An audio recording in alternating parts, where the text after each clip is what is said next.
बेटी, मुझे पता है तूने किसी को सच्चे मन से चाहा था।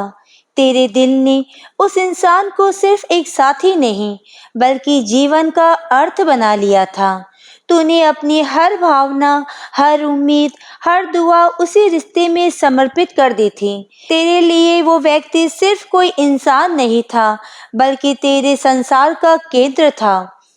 लेकिन एक दिन जब वही इंसान तुझे छोड़कर चला गया, तेरी निष्ठा, तेरे प्यार, तेरे विश्वास को ठुकरा गया, तो ऐसा लगा जैसे तेरे भीतर कुछ टूट गया हो, जैसे आत्मा का कोई हिस्सा बिखर गया हो। तेरी रातें आंसुओं से भीगने लगी, तेरे होठ की मुस्कान गायब हो गई और तेरे मन में बस एक सवाल गूंजने लगा, क्यों मेरे साथ ही ऐसा हुआ प्रभु? क्या मैं प्यार के योग्य नहीं थी? बेटी सुन, बहुत ध्यान से सुन। ये तेरी हार नहीं है, ये एक गहरी योजना का हिस्सा है। जब भी जीवन में कुछ बिखरता है तो समझ लेना कि प्रभु कुछ नया रच रहे हैं।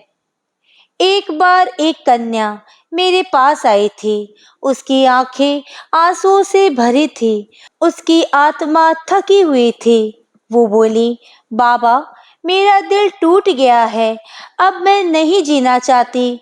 मैंने उसका हाथ थामा और कहा, बेटी, जब कांच टूटता है तो दर्द होता है, पर जब सोना पिघलता है तो फिर ढलता है, तो पहले से अधिक चमकने लगता है।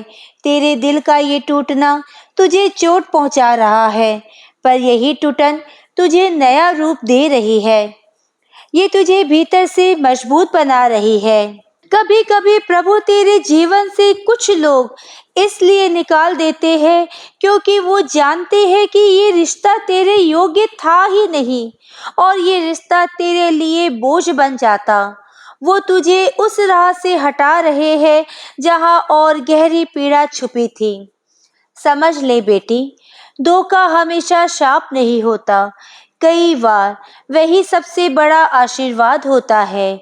क्योंकि जब कोई तुझे छोड़ता है तो प्रभु उसी जगह को खाली कर देते हैं जहां अब खुद उनका प्रेम उतरने वाला है। तेरे आंसू बेकार नहीं है, हर बूंद तेरे भीतर की मिट्टी को नम कर रही है, ताकि प्रभु तुझ में एक नया जीवन, एक नई पहचान, एक नई चमक अंकुरित कर सके। जब तू टूटे हुए दिल से अपने प्रभु को पुकारती है तो पुकार सबसे सच्ची होती है, क्योंकि उस समय तेरा अहंकार मिट चुका होता है। तेरे भीतर सिर्फ सच्ची आत्मा बोल रही होती है और प्रभु वही आवाज सबसे पहले सुनते हैं।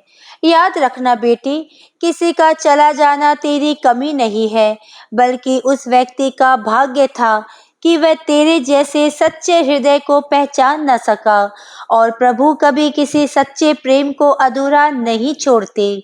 जिसने सच्चे मन से चाहा है उसके लिए ईश्वर स्वयं एक दिव्य प्रेम रचते हैं, जो धोखे से नहीं, आत्मा से जुड़ा होता है।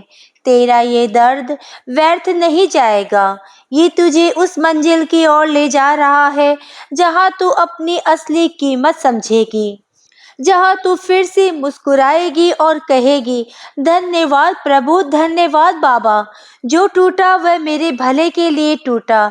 अब मैं तुझे आशीर्वाद देता हूँ बेटी, तेरा हृदय फिर से खिले, तेरे भीतर का प्रेम अब प्रभु के प्रेम में परिवर्तित हो जाए। तू खुद से इतना प्रेम कर कि कोई कमी महसूस न हो। तू खुद को उस रूप में देख जैसे प्रभु ने तुझे बनाया है, निर्मल, सुंदर और पूर्ण। जल्द ही वह समय आएगा जब तू मुस्कुरा कर कहेगी, जिसने मुझे छोड़ा उसने मेरा भाग्य नहीं छीना, बल्कि प्रभु ने उसी के बहाने मुझे नया जीवन दे दिया है। सीताराम। जय नीम करोली बाबा। आज के वीडियो में बस इतना ही। अगर आपने मुझे अब तक सब्सक्राइब नहीं किया है तो सब्सक्राइब जरूर करें, कमेंट और लाइक करना ना भूलें। इसी कामना के साथ कि आप हमेशा खुश रहें, स्वस्थ रहें। नमस्कार।